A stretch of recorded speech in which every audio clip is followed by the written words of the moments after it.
আল্লাহ রাব্বুল আলামিন আমাদেরকে খলিফা বানিয়েছেন। ইন্নী জাইলুন ফিল আরদি খলিফা। আল্লাহ রাব্বুল আলামিনের প্রত্যেকটা বান্দা হচ্ছে খলিফা।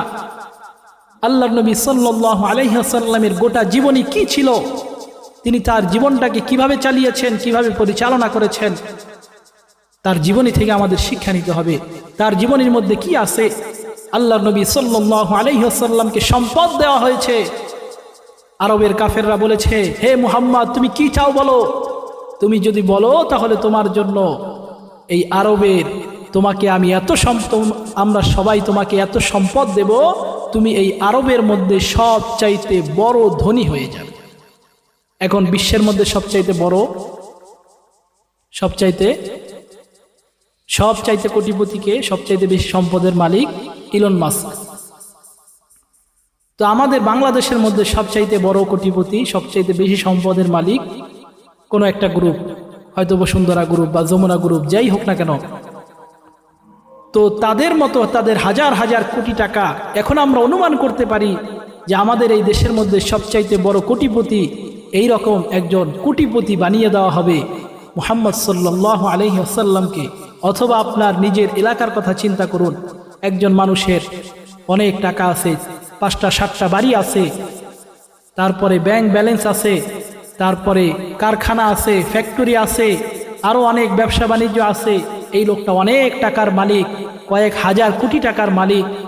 এখন ওই লোকটার কথা চিন্তা করেন, মুহাম্মদ সাল্লাল্লাহু আলাইহি ওয়াসাল্লামকে বলা হইল, হে মুহাম্মদ তুমি কি চাও বলো, তুমি যদি চাও তোমাকে আরবের সবচাইতে ধনী মানুষ বানিয়ে দেব। তারপরে তুমি কি করো, তুমি তোমার মতো তুমি পালন করো, তুমি অন্যদের দাওয়াত দিও না, তুমি এই আল্লাহর দিকে মানুষকে ডাকা ছেড়ে দাও। কি বলেছে? মানুষকে আল্লাহর দিকে ডাকবে না, তুমি তোমার মতো ইবাদত করো। এতদিন তুমি যেভাবে ওই গুহায় গিয়ে ইবাদত করেছো, তোমাকে কেউ বাধা দেয় নাই, তুমি এখনো সেইভাবে তুমি ইবাদত করো। দরকার হয় তোমাকে আমরা আলাদা ইবাদতের জন্য জায়গা ঠিক করে দেই, ভালো জায়গা, উন্নত জায়গা বানিয়ে দেই, কিন্তু তুমি নিজে ইবাদত করো, অন্যদেরকে দাওয়াত দিও না। আল্লাহর নবী সাল্লাল্লাহু আলাইহি ওয়াসাল্লাম কি বলেছেন? প্রিয় নবী সাল্লাল্লাহু আলাইহি ওয়াসাল্লাম বলেছেন, তোমরা যদি আমাকে এক হাতে সূর্য আর এক হাতে চাঁদ এনে দাও, তারপরেও আমি মানুষদেরকে আল্লাহর দিকে ডাকা থেকে বিরত থাকব না। তারপরেও তোমরা আমাকে আল্লাহর পথে মানুষকে ডাকা থেকে বিরত রাখতে পারবে না। সুতরাং তোমাদের যতই চেষ্টা প্রচেষ্টা তোমরা যতই করো না কেন, তোমাদের এই কোনো চেষ্টা প্রচেষ্টা সফল কাম হবে না। আমি আমার জীবন থাকতে আল্লাহর দিকে মানুষকে ডাকবই। কিন্তু আল্লাহর নবী সাল্লাল্লাহু আলাইহি ওয়াসাল্লামের সেই আদর্শ এখন আমরা কোথায়? এখন আমরা নিরাপদ ইসলাম পালন করি, যেই ইসলামের মধ্যে কোনো আঘাত আসে না।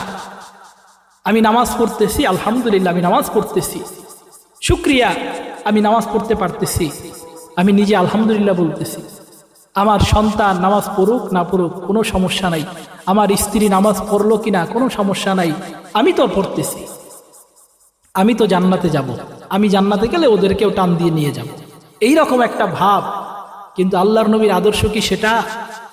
আল্লাহর নবী সাল্লাল্লাহু আলাইহি ওয়াসাল্লাম সেই আরবের সেই মক্কা থেকে শুরু করেছেন, মক্কা থেকে শুরু করে মদিনায়, যেহেতু মক্কায় তার অনুকূল পরিবেশ ছিল না, তারপরে তিনি মদিনায় গেলেন, মদিনায় গিয়ে নিজের বাহিনী তৈরি করলেন, তারপরে আল্লাহর জমিনে আল্লাহর দ্বীনকে প্রতিষ্ঠা করে তারপরে ক্ষান্ত হলেন।